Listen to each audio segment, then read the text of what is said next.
صحیح بخاری کی ایک روایت میں آتا ہے، حضرت ابو ہریرہ رضی اللہ تعالی عنہ سے مروی ہے کہ رسول اللہ صلی اللہ علیہ وسلم نے فرمایا، وہ بہترین دن جس پر سورج طلوع ہوا جمعہ کا دن ہے۔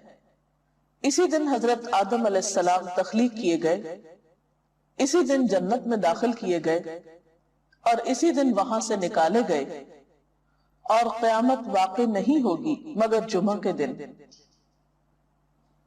تو اس سے پتہ چلتا ہے کہ جمعہ کا دن اسلامی تاریخ میں اہمیت کا حامل ہے۔ اس دن میں سب سے اہم کام جو ہمیں کرنا ہے وہ نماز جمعہ کا اہتمام ہے۔ نماز جمعہ مردوں کے لیے ایک فرض عبادت کی حیثیت رکھتی ہے۔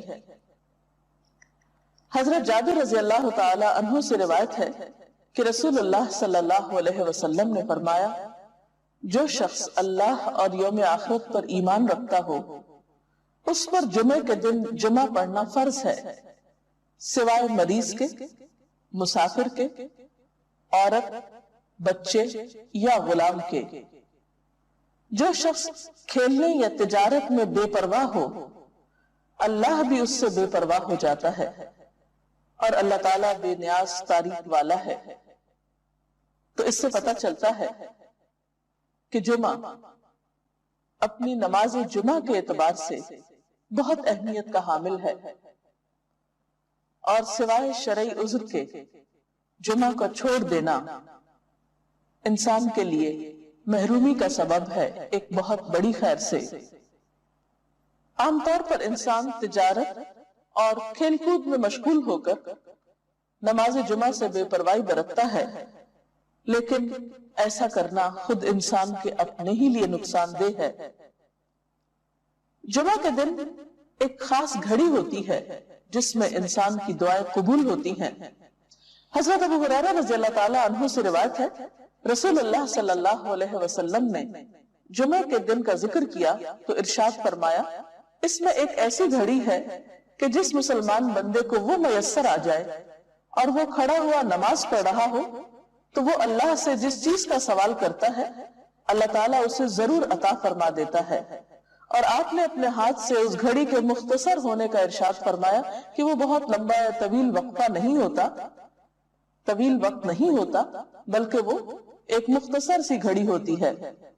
مسلم کی ایک حدیث کے مطابق وہ گھڑی امام کے منبر پر بیٹھنے سے نماز جمعہ کے ختم ہونے تک ہے، اور ترمذی کی حدیث کے مطابق یہ گھڑی عصر سے لے کر سورج غروب ہونے تک تلاش کی جائے۔ اس سے پتہ چلتا ہے کہ یہ دو اوقات خاص طور پر جمعہ کے دن اہم ہیں جن میں اللہ تعالیٰ کا ذکر اور عبادت کی جانی چاہیے۔ نماز جمعہ کے علاوہ کچھ اور کام بھی جمعہ کے دن خاص اہتمام کے ساتھ کیے جانے چاہیے۔ ان میں سب سے پہلی چیز طہارت و پاکیزگی کا اہتمام اور اس کے لیے غسل کرنا۔ حضرت ابو سعید خدری سے روایت ہے کہ رسول اللہ صلی اللہ علیہ وسلم نے فرمایا، جمعہ کا غسل ہر بالغ شخص پر واجب ہے، یعنی اس سے اس کی اہمیت کا اندازہ ہوتا ہے۔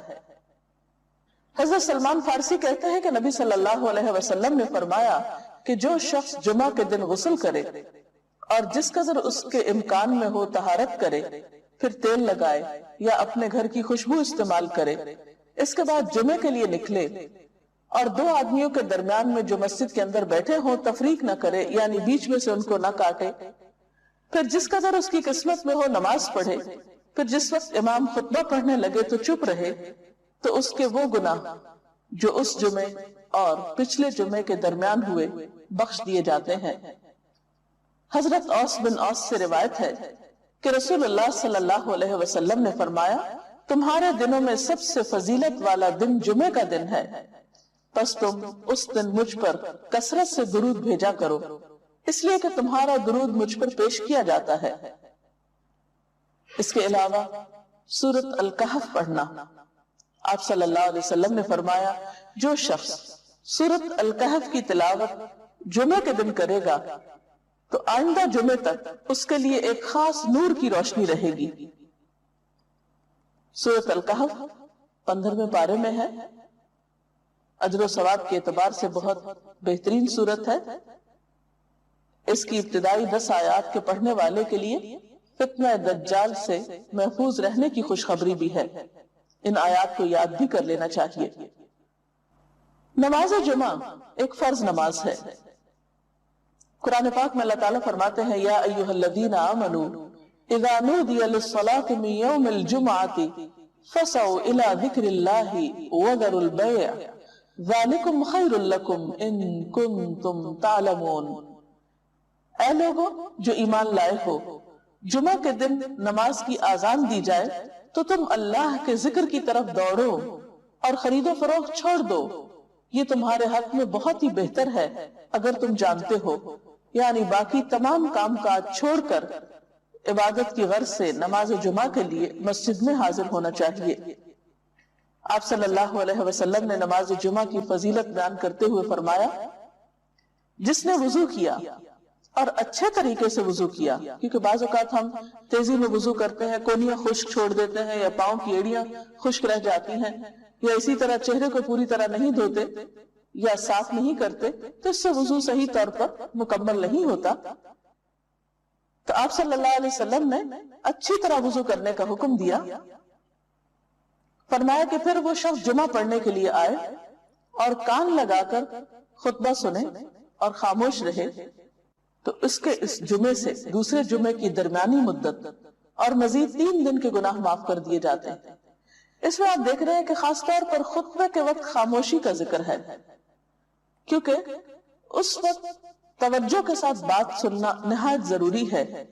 ایک اور حدیث میں یہ بھی آتا ہے کہ اگر کوئی شخص کسی دوسرے کو خطبے کے دوران یہ کہتا ہے کہ تم چپ ہو جاؤ، یعنی چپ کرانے کے لیے بھی بولتا ہے، تو اسے بھی ایک لغو بات شمار کیا گیا اور ناپسندیدہ قرار دیا گیا۔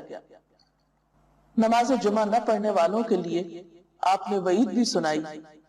حضرت ابو ہریرہ اور حضرت ابن عمر سے روایت ہے، انہوں نے رسول اللہ صلی اللہ علیہ وسلم کو اپنے منبر کے تختوں پہ یہ فرماتے ہوئے سنا کہ لوگ جمعے چھوڑنے سے باز آ جائیں، ورنہ اللہ تعالیٰ ضرور ان کے دلوں پہ مہر لگا دے گا، پھر وہ یقیناً غافل لوگوں میں سے ہو جائیں گے۔